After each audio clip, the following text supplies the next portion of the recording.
Friends, मैं Amarendra Kumar. Welcome to AG point. चलिए, मैं उम्मीद करता हूँ कि आप लोग बहुत अच्छे होंगे। आज हम स्टार्ट करते हैं पर्वत। इसके पहले मैंने कल मैंने ज्वालामुखी पार्ट 3 आपको पूरे विश्व मैप पे समझाया था। आज नया जो चैप्टर हम स्टार्ट करते हैं वह पर्वत को। इसके पहले हम आपको सहृदय धन्यवाद देते हैं। जिस तरह से आप लोग का प्यार, कमेंट्स और लाइक्स मिल रहे हैं, मुझे बहुत अच्छा लग रहा है। मैं उम्मीद करूंगा कि ऐसे ही आप लोग ऐसे ही कमेंट, लाइक्स और सब्सक्राइब कराते रहें। इससे क्या होता है, एक उत्साह बढ़ता है। इसलिए मैं उम्मीद करूंगा कि और भी आप लोग आगे ऐसे बढ़ाते रहें, सब्सक्राइब कराते रहें। मुझे बहुत अच्छा लगता है और मैं उम्मीद करता हूँ कि जितना मैं क्लास करा रहा हूँ आप लोगों को बहुत अच्छा लग रहा होगा, समझ में आ रही होगी, कंसेप्ट पूरे समझ में आ रहे होंगे। और फिर भी मैं कहता हूँ कि मैं जितना पढ़ा दूंगा उससे बाहर नहीं आएगा। बस आप लोग ईमानदारी से मेहनत कीजिए। जितना मैं मेहनत आप लोग के लिए कर रहा हूँ, बस आप लोग थोड़ा सा मेहनत कीजिए कि आप लोग ईमानदारी से पढ़िए, ठीक ना। तो चलिए हम स्टार्ट करते हैं। पर्वत, माउंटेन। पर्वत के अगर हम परिभाषाओं में देखें तो कहा जाता है कि वह स्थलाकृति जो ऊंच स्थान वाला हो, जिसका ढाल तीव्र हो तथा जिसका शिखर पठारों के विपरीत संकुचित हो, पर्वत कहलाता है। फिर समझिएगा, वह स्थलाकृति जो ऊंच स्थान वाला हो, जिसका ढाल तीव्र हो तथा जिसका शिखर पठारों के विपरीत संकुचित हो, पर्वत कहलाता है ना। पर्वत कहलाता है, ठीक। समस्त भूपटल पर पर्वतों का जो विस्तार है वह लगभग 26% है। समस्त भूपटल पर पर्वतों का जो विस्तार है वह लगभग 26% है। अब हम इनके पर्वतों का कुछ प्रकार देख लेते हैं। उत्पत्ति और रचना के आधार पर पर्वतों को निम्नलिखित 5 भागों में बांटा गया है ना। उत्पत्ति एवं रचना के आधार पर पर्वतों को 5 भागों में बांटा गया है, ठीक ना। उत्पत्ति एवं रचना के आधार पर 5 प्रकार में पर्वतों को बांटा गया है। एक नंबर है वलित या मुर्दार पर्वत, है ना। इसे फोल्डिंग माउंटेन भी कहा जाता है। फोल्डिंग माउंटेन कहा जाता है। दूसरा है ब्लॉक पर्वत, इसे ब्लॉक माउंटेन कहा जाता है। तीसरा है अवशिष्ट पर्वत, अवशिष्ट पर्वत यानी रेजिडुअल माउंटेन।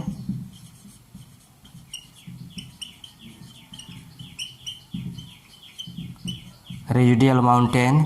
चौथा है संचित,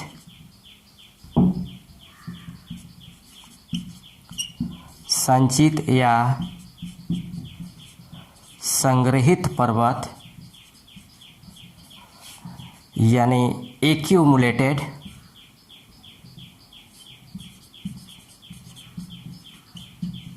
एक्यूमुलेटेड माउंटेन कहा जाता है इसे। एक्यूमुलेटेड माउंटेन कहा जाता है। इसे वोल्केनो माउंटेन भी कहा जाता है, याद रखेंगे। इसे वोल्केनो माउंटेन भी कहा जाता है। और 5वां नंबर है आपको गुंबदाकार पर्वत, गुंबदाकार पर्वत यानी डोम माउंटेन।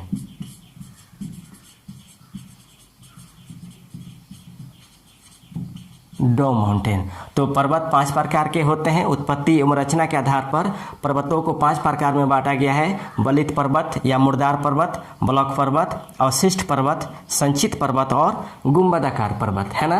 ये 5 प्रकार के पर्वत पाए जाते हैं। इसका आप लोग स्क्रीनशॉट लेते जाइएगा। ओके, अब हम देखते हैं वलित पर्वत के बारे में कि आखिर वलित पर्वत होता कैसे है और वलित पर्वत विश्व में कहाँ कहाँ पाए जाते हैं, है ना। हम देखते हैं वलित पर्वत 1 नंबर में।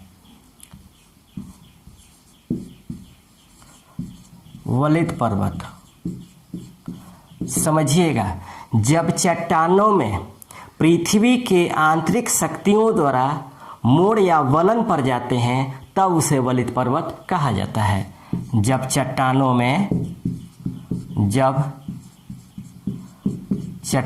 में पृथ्वी की आंतरिक शक्तियों द्वारा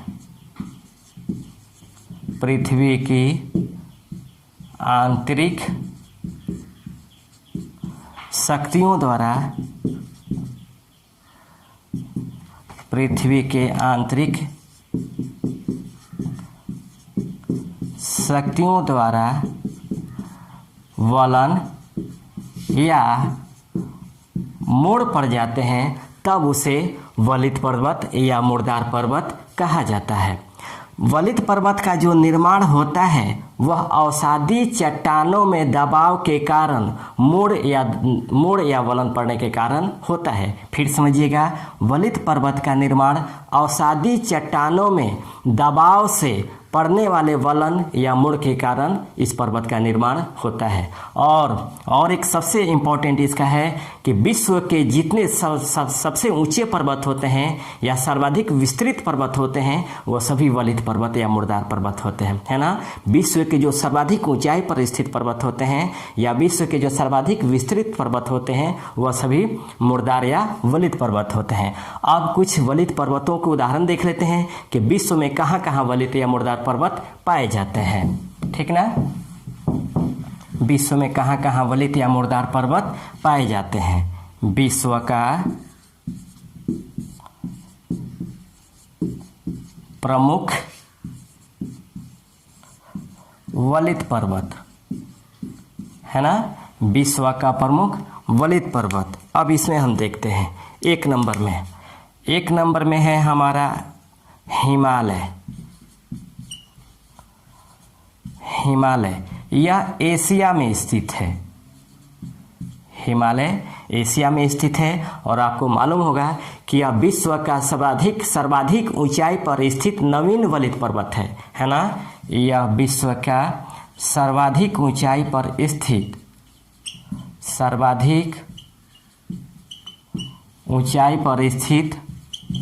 नवीन वलित पर्वत है ना। ये क्वेश्चन बहुत बार पूछा गया है कि विश्व के सर्वाधिक ऊंचाई पर स्थित नवीन वलित पर्वत कौन सा है, तो आपको हिमालय है। और हिमालय का जो सर्वाधिक ऊंचा चोटी है, हिमालय का सबसे ऊंचा चोटी है वह आपको माउंट एवरेस्ट है।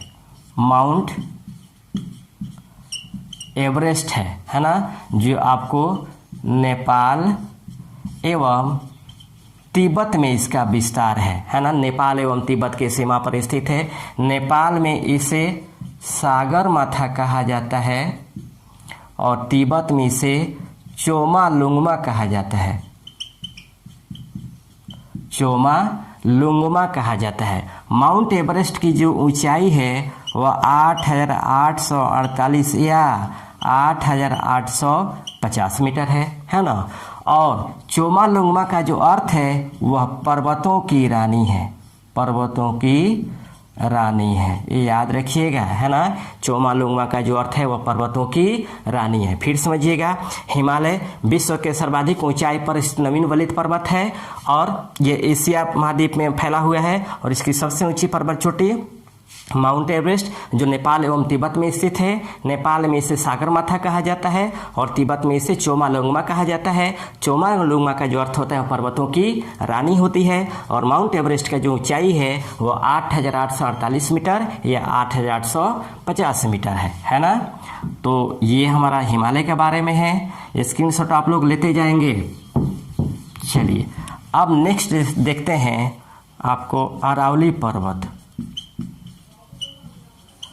अरावली पर्वत यह भारत में स्थित है ना।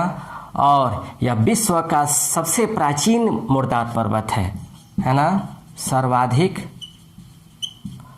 प्राचीन मुर्दार पर्वत है। यह विश्व का सर्वाधिक प्राचीन मुर्दार पर्वत है और इसकी सबसे ऊंचा जो चोटी है वह गुरु शिखर है।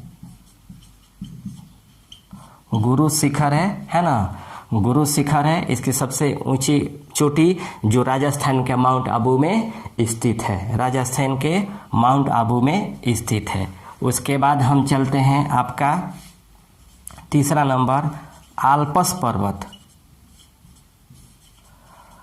आल्प्स पर्वत जो स्थित है वह मध्य यूरोप में स्थित है, मध्य यूरोप में स्थित है। उसके बाद आपको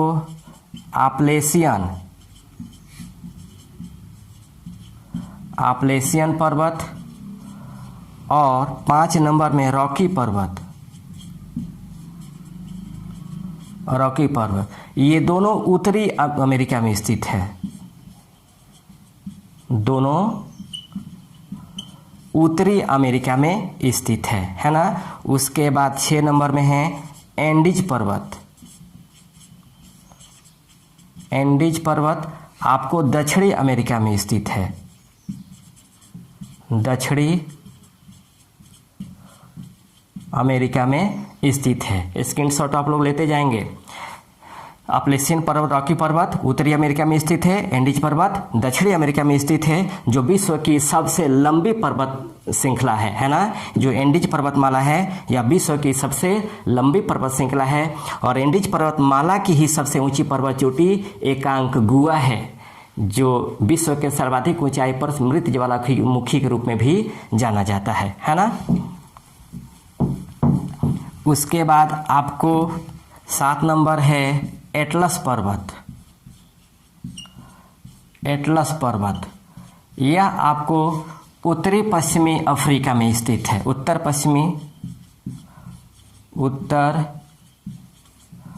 पश्चिमी अफ्रीका में स्थित है। और याद रखिएगा यह अफ्रीका महाद्वीप का एकमात्र मुर्दार पर्वत है ना। अफ्रीका महाद्वीप का एकमात्र मुर्दार पर्वत है। उसके बाद हम चलते हैं आपको 8 नंबर में यूराल पर्वत। यूराल पर्वत यह एशिया एवं यूरोप दोनों क्षेत्रों में, दोनों महाद्वीपों में फैला हुआ है। एशिया एवं यूरोप यह आपको दोनों महाद्वीपों में विस्तारित है। उसके बाद 9 नंबर में है थियानशान, 10 नंबर में सियान और 11 नंबर में है स्टोनोबाई है ना। ये तीनों आपको रूस में स्थित है ना। थियानशान, सियान और स्टोनोबाई ये तीनों आपको रूस में स्थित है ना, रूस में स्थित है।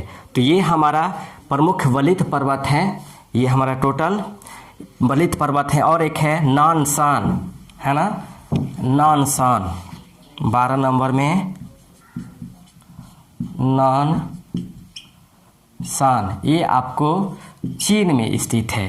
तो ये टोटल हमारा वलित पर्वत के उदाहरण है ना। ये टोटल वलित पर्वत के उदाहरण है। अब हम चलते हैं ब्लॉक पर्वत पे, फिर इसको समझ लीजिए। वलित पर्वतों में कहा जाता है कि जब चट्टानों में पृथ्वी की आंतरिक शक्तियों द्वारा मोड़ या वलन पड़ जाते हैं तब उसे वलित पर्वत कहा जाता है। और अवसादन वलित पर्वतों का जो निर्माण होता है वह अवसादी चट्टानों में दबाव से मोड़ या वलन के कारण होता है।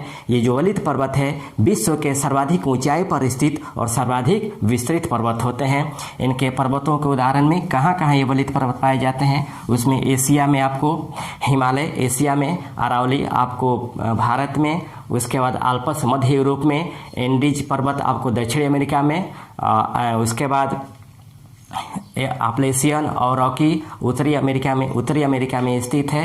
थियानशान, स्टोनोबाई, सियान ये सभी आपको रूस में स्थित है। नानशान आपको चीन में स्थित है। अब आते हैं हम दूसरा नंबर ब्लॉक पर्वत। दूसरा नंबर ब्लॉक पर्वत, समझिएगा ब्लॉक पर्वत का जो निर्माण होता है वह तनाव या खिंचाव की शक्तियों द्वारा होता है ना। ब्लॉक पर्वत का जो निर्माण होता है वह तनाव या खिंचाव की शक्तियों द्वारा होता है। इनमें खिंचाव के कारण जो भूपटल होते हैं उनमें दरारें या भ्रंश उत्पन्न हो जाती है ना।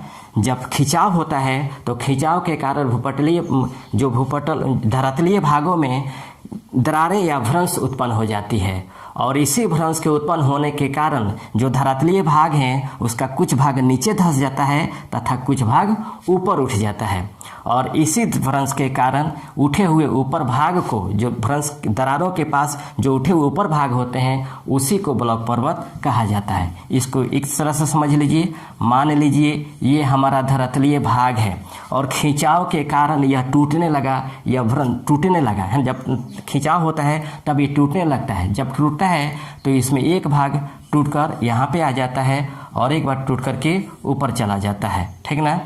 तो ये जो हमारा मान लीजिए ये हमारा जब धरातलियों में जब खिंचाव या दरार होते हैं तो टूटता है, टूटने के बाद एक भाग नीचे धंस जाता है और एक भाग ऊपर धंस जाता है। यही धंसे हुए जो भाग होते हैं वो आपको ब्लॉक पर्वत कहलाते हैं, है ना। या इसकी आकृति इस तरह भी होती है कि मान लीजिए ये हमारा धरातलीय भाग है और धरातलीय भाग में जब खिंचाव के कारण दरार पड़ता है, भ्रंश पड़ता है तो इसका एक भाग ऊपर उड़ जाता है और बाकी भाग नीचे धंस जाता है। इसी को आपको हम ब्लॉक पर्वत कहते हैं, ठीक ना। फिर समझिएगा, ब्लॉक पर्वत, ये जो ब्लॉक पर्वत का निर्माण होता है खिंचाव या तनाव की शक्तियों द्वारा होता है। इनमें खिंचाव के कारण धरातलीय भागों के कुछ भाग ऊपर उठ जाते हैं और कुछ भाग नीचे धंस जाते हैं, ठीक ना। और इसी दरारों के समीप जो उठे हुए ऊपर भाग होते हैं उसी को ब्लॉक पर्वत कहा जाता है, उसी को ब्लॉक पर्वत कहा जाता है। याद रखिएगा, भ्रंशों या दरारों के कारण जो निर्मित पर्वत होते हैं उसे भ्रंशोत्थ पर्वत भी कहा जाता है, उसे भ्रंशोत्थ पर्वत भी कहा जाता है। दरारों या खिंचाव के कारण जो निर्मित पर्वत होते हैं उसे भ्रंशोत्थ पर्वत भी कहा जाता है ना। विश्व का सबसे लंबा जो भ्रंशोत्थ पर्वत है वह जॉर्डन नदी की घाटी है, जॉर्डन नदी की घाटी। सबसे लंबा भ्रंशोत्थ पर्वत, सबसे लंबा भ्रंशोत्थ पर्वत है ना। यह विश्व का सबसे लंबा भ्रंशोत्थ पर्वत कौन सा है? जॉर्डन नदी की घाटी, जिसका विस्तार है, याद रखिएगा, जिसका विस्तार है लाल सागर बेसिन, लाल सागर बेसिन से जैम्बेजी नदी, जैम्बेजी नदी तक, है ना। इसका जो विस्तार है वो लाल सागर बेसिन से जैम्बेजी नदी तक, जिसका लंबाई लगभग आपको 4800 किलोमीटर है ना, जिसकी लंबाई लगभग 4800 किलोमीटर है। फिर समझिएगा, विश्व का सबसे लंबा भ्रंशोत्थ पर्वत जो है वह जॉर्डन नदी की घाटी है। रिफ्ट वैली भी इसे कहा जाता है, जॉर्डन नदी की घाटी है, जिसका जो लंबाई है, विस्तार है लाल सागर बेसिन से जैम्बेजी नदी तक, जिसका लंबाई है 4800 मीटर। याद रखिएगा, ब्लॉक पर्वत को अवरोध पर्वत के नाम से भी जाना जाता है ना। ब्लॉक पर्वत को अवरोध पर्वत के नाम से भी जाना जाता है, अवरोध पर्वत के नाम से भी जाना जाता है। ब्लॉक पर्वत को अवरोध पर्वत के नाम से भी जाना जाता है। और विश्व का जो सर्वाधिक विस्तृत ब्लॉक पर्वत है वह सिएरा नेवादा है ना। विश्व का सर्वाधिक विस्तृत पर्वत आपको सिएरा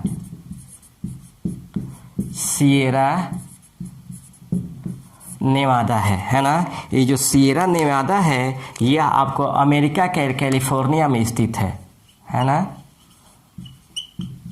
अमेरिका के कैलिफोर्निया कैलिफोर्निया में स्थित है। याद रखिएगा, विश्व का सर्वाधिक विस्तृत जो पर्वत है वह ब्लॉक पर्वत, विश्व का सर्वाधिक विस्तृत ब्लॉक पर्वत है वह आपको सिएरा नेवादा है। कहाँ पर स्थित है? कैलिफोर्निया में। कैलिफोर्निया कहाँ स्थित है? अमेरिका में, संयुक्त राज्य अमेरिका में स्थित है ना। विश्व का सर्वाधिक लंबा ब्रंसोथ पर्वत जॉर्डन नदी की घाटी है जो लाल सागर बेसिन से जम्बेजी नदी तक विस्तृत है, जिसका लंबाई लगभग 4800 किलोमीटर है। और विश्व का सर्वाधिक विस्तृत ब्लॉक पर्वत जो है वो आपको सिएरा नेवादा है। अब आते हैं विश्व के कुछ ब्लॉक पर्वतों के बारे में हम जान लेते हैं। इस ब्लॉक पर्वतों के बारे में जान लेते हैं कि विश्व के प्रमुख कुछ ब्लॉक पर्वत कौन कौन है ना। विश्व का प्रमुख ब्लॉक पर्वत समझिएगा, एक नंबर में वासजेस पर्वत है। वासजेस पर्वत, ये जो वासजेस पर्वत है वह आपको फ्रांस में स्थित है। 2 नंबर में है ब्लैक फॉरेस्ट पर्वत। ब्लैक फॉरेस्ट पर्वत, ये जो ब्लैक फॉरेस्ट पर्वत है, और इसमें और एक भी है हार्ज पर्वत। हार्ज पर्वत, ये दोनों आपको जर्मनी में स्थित है। ये दोनों जर्मनी में स्थित है। आपको तीसरा है विंध्यन पर्वत और चौथा है सतपुड़ा पर्वत। सतपुड़ा पर्वत, ये दोनों आपको भारत में स्थित है। 5 नंबर में है आपको सिएरा नेवादा। सिएरा नेवादा, ये आपको अमेरिका में स्थित है। अमेरिका में स्थित है। 6 नंबर में रुअनजोई। ये आपको युगांडा में स्थित है। युगांडा में स्थित है। उसके बाद 7 नंबर में है आपको सॉल्ट रेंज। सॉल्ट रेंज पर्वत, ये आपको पाकिस्तान में स्थित है। पाकिस्तान में स्थित है ना। तो ये विश्व के प्रमुख ब्लॉक पर्वतों के उदाहरण है। वासजेस पर्वत फ्रांस में, ब्लैक फॉरेस्ट पर्वत, ये बहुत बार क्वेश्चन पूछा गया कि कहाँ पर पाया जाता है। ब्लैक फॉरेस्ट पर्वत आपको जर्मनी में, हार्ज पर्वत जर्मनी में, विंध्यन पर्वत और सतपुड़ा पर्वत भारत में, सिएरा नेवादा अमेरिका में, रुअनजोई पर्वत युगांडा में और सॉल्ट रेंज पर्वत पाकिस्तान में, है ना। तो ये हमारे सभी ब्लॉक पर्वतों के उदाहरण हैं। अब आते हैं अवशिष्ट पर्वतों के बारे में। तीसरा नंबर, अवशिष्ट पर्वतों के बारे में। तीसरा नंबर है अवशिष्ट पर्वतों के बारे में।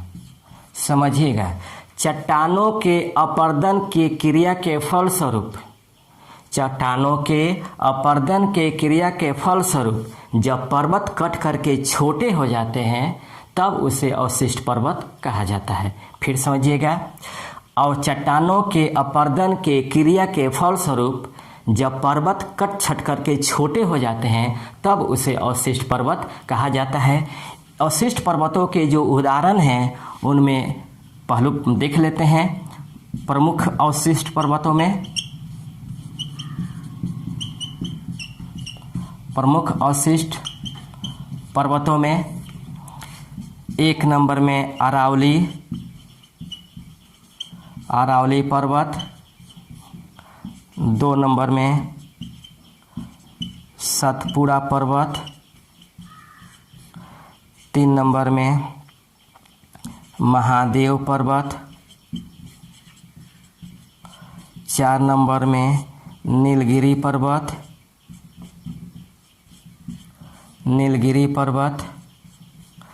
5 नंबर में गैसा व बूटा पर्वत।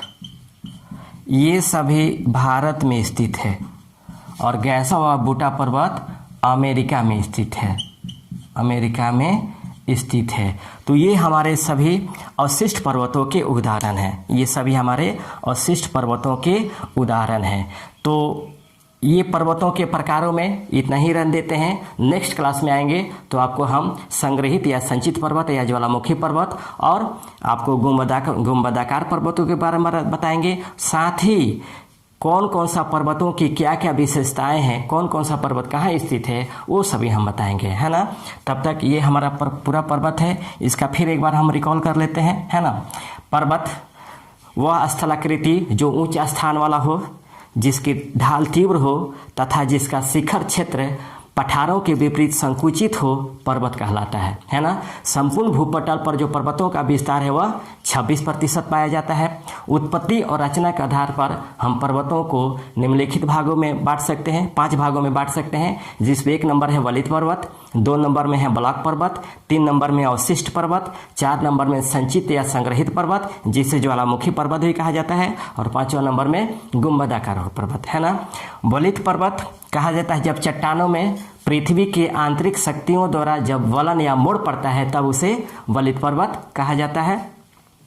वलित पर्वतों का जो निर्माण होता है वह अवसादी चट्टानों में दबाव से वलन या मोड़ के कारण होता है। विश्व के जितने भी विस्तृत या ऊंचे पर्वत हैं वह आपको वलित पर्वत में है। उदाहरण में बताया था कि विश्व के प्रमुख वलित पर्वतों में हिमालय एशिया में स्थित है, अरावली पर्वत भारत में स्थित है, आपलेशियन मध्य यूरोप में स्थित है, एंडीज पर्वत और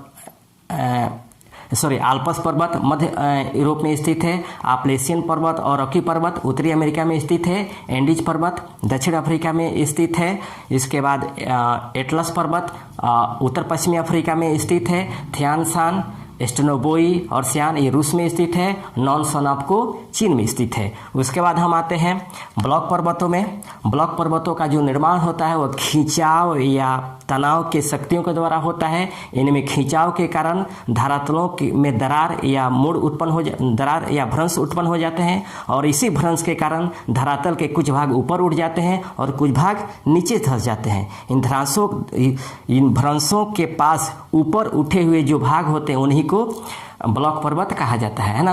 ब्लॉक पर्वत को अवरोध पर्वत के नाम से भी जाना जाता है, और इन दरारों या भ्रंशों के कारण इन पर्वतों को भ्रंशोत्थ पर्वत या रिफ्ट वैली के नाम से भी जाना जाता है। और विश्व का जो सबसे लंबा भ्रंशोत्थ पर्वत है वह जॉर्डन नदी की घाटी है, जिसका विस्तार आपको है लाल सागर बेसिन से जम्बेजी नदी तक, जिसकी लंबाई है लगभग 4800 किलोमीटर, है ना। और विश्व का सर्वाधिक विस्तृत ब्लॉक पर्वत है वह आपको सिएरा नेवादा कहाँ पर स्थित है, अमेरिका के कैलिफोर्निया में, है ना। इसके प्रमुख उदाहरणों में बताया था कि विश्व के प्रमुख ब्लॉक पर्वतों में आपको वास्जेस पर्वत फ्रांस में स्थित है, आपको ब्लैक फॉरेस्ट पर्वत और हार्ज पर्वत जर्मनी में स्थित है, विंध्य पर्वत और सतपुड़ा पर्वत भारत में स्थित है, सिएरा नेवादा अमेरिका में स्थित है, आपको रुवंजोई पर्वत युगांडा में स्थित है, और आपको